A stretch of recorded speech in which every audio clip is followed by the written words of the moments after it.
మొన్నటికి మొన్న ఒక యువ న్యాయవాది సుప్రీంకోర్టు ఒక పిటిషన్ వేసి ఇన్ పర్సన్ ఆర్గ్యుమెంట్స్ వినిపించేకి వచ్చి ఓపెన్ హాల్లోనే సుప్రీంకోర్టు జడ్జిలను ఉద్దేశించి తీవ్రంగా దూషించి తన ఆక్రోశం వెళ్ళగక్కిన తర్వాత మై డియర్ జ్యుడిషియల్ సర్వెంట్ అని చెప్పి వాళ్ళని సంబోధించుకుంటూ తన ఫ్రస్ట్రేషన్ ఎలాగక్కినప్పుడు తాను జడ్జిల మీద దూషణలు దిగినప్పుడు చాలా పెయిన్ అనిపించింది.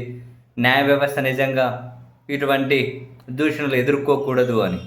కానీ ప్రస్తుతం కనుక కొన్ని పరిణామాలను పరిశీలిస్తే నిజంగా ఎంత పెయిన్ ఫీల్ అయ్యే వాళ్ళు దూషణలకు దిగిండ్రు అనేది కొంతవరకైనా మనకు అర్థమవుతుందేమో.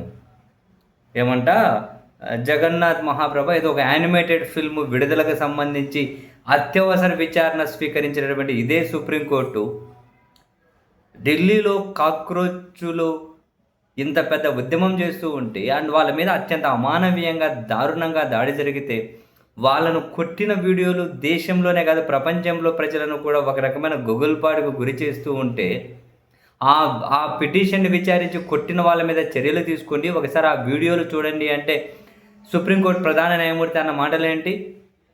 మంచిది, లేదు మాకు టైం లేదు, టైం వేస్ట్ చేయకండి, మేము ఆ వీడియోలు చూడము.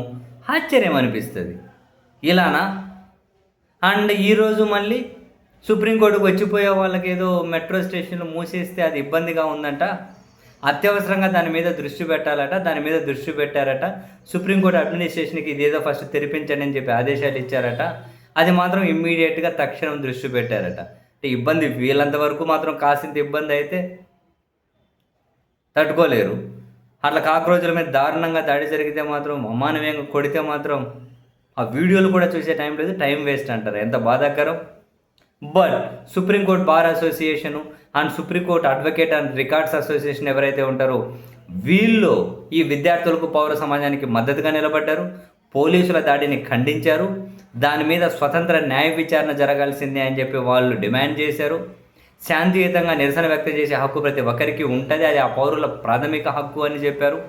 చెప్పడమే కాకుండా ఈరోజు జంతర్ మంతర్ దగ్గరకు వచ్చి ఈ న్యాయవాదులందరూ సుప్రీంకోర్టుకు సంబంధించి ఈ పౌరులకు మద్దతుగా నిలబడి మన రాజ్యాంగంలో ప్రేంబుల్ ఏదైతే ఉంటుందో దాన్ని అక్కడ చదివారు. అంటే రాజ్యాంగ స్ఫూర్తిని వినిపించడం కోసం, రాజ్యాంగ స్ఫూర్తి ఏంటో చెప్పడం కోసం సుప్రీంకోర్టు న్యాయవాదులు జంతర్ మంతర్కి వచ్చేసారు.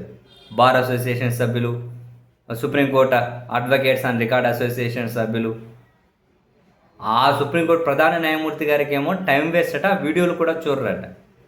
కనీసం ఇటువంటి న్యాయవాదుల చేతుల్లోనైనా చట్టం, రాజ్యాంగం, ప్రజాస్వామ్యం, భావ ప్రకటన, పౌరుల హక్కులు కాపాడబడతాయని చెప్పి మనం సంతోషించాలి.